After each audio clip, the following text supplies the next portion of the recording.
Very soon, the Daf Yomi cycle will catch up to one of the three most difficult tractates in the entire Talmud.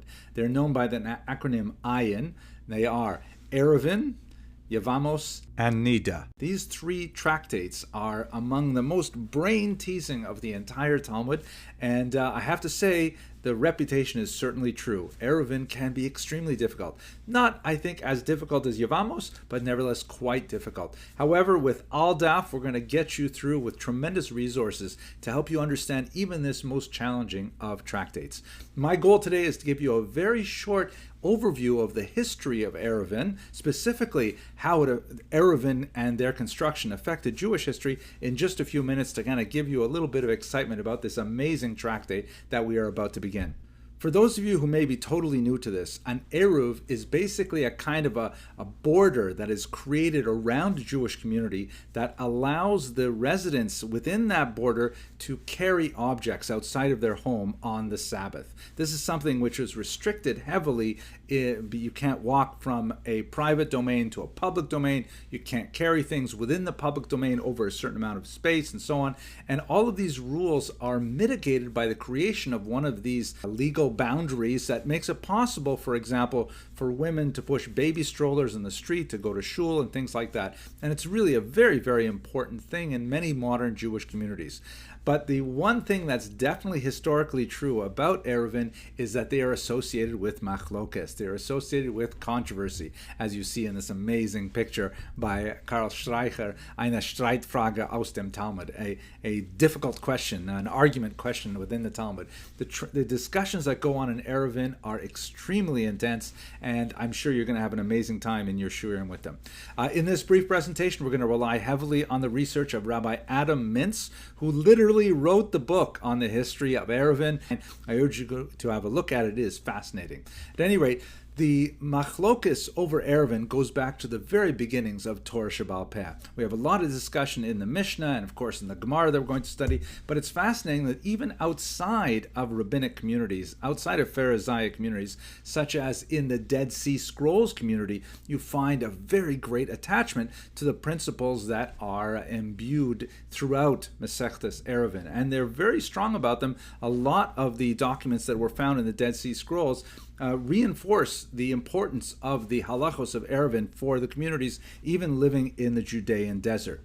But when you get to the medieval period, although the machlokas does not die down entirely, one of the features of medieval life for Jews is that quite often they were living within city walls, sometimes within ghetto walls. And the construction of a wall around the entire community for Jews was actually something that helped quite a bit with the construction of Eruvin, and so there was actually a little bit less machlokas during the Middle Ages. When you get to the modern period, however, things change dramatically. When I say modern, I'm referring really to the period after Napoleon, when he famously broke down the ghetto walls, literally and figuratively, allowing Jews to interact as citizens within the larger boundaries of France.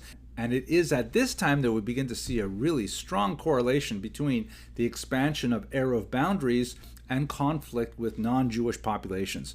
Quite a bit within the Russian Empire, for example, in Congress Poland in the 19th century and in the early 20th century, there are conflicts over exactly where the Jews are putting up their Eruv, because many Christians felt that Jews were encroaching on their neighborhood, so to speak. And it was very much tied directly to the idea of Jewish civil rights, and a machlokas that goes on, of course, to the 21st century.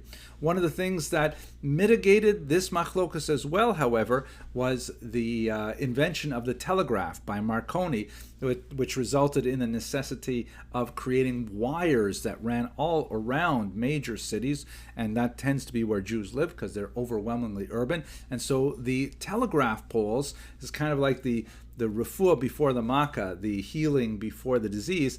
These wires around the city actually facilitated an easier construction of Eruvin in such a way that they were less ostentatious. In North America, we begin to see the construction of Eruvin fairly late. And in fact, up until the middle of the 20th century, only 4 communities in North America had Eruvin.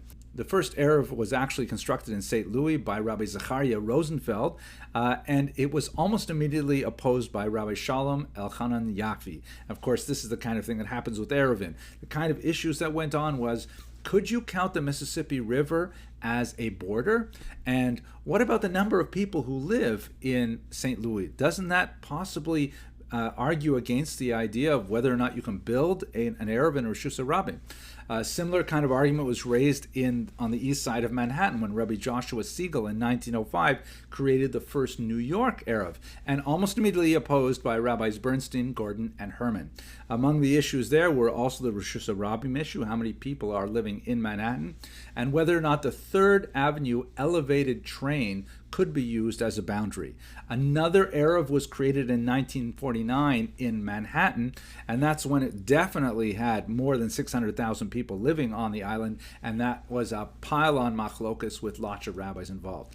Amazingly, in the great country to our north, in Toronto in 1921, an Eruv was established by Rabbi Yehuda Leib Graubart, and it was unopposed, amazingly, until 1980, which is one of those things that you have to say about Canadians. They're just so nice, right? They don't want to make trouble. But after 1980, of course, the machlokus was significant.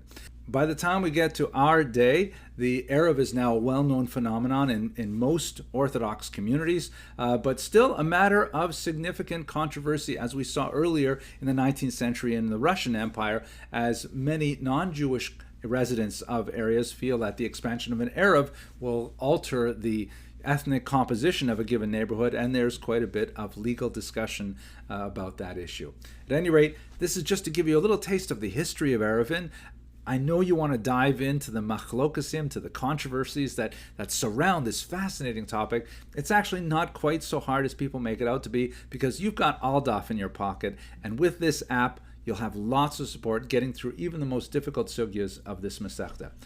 I hope this illuminated your daf, and I wish you atzlacha in your learning.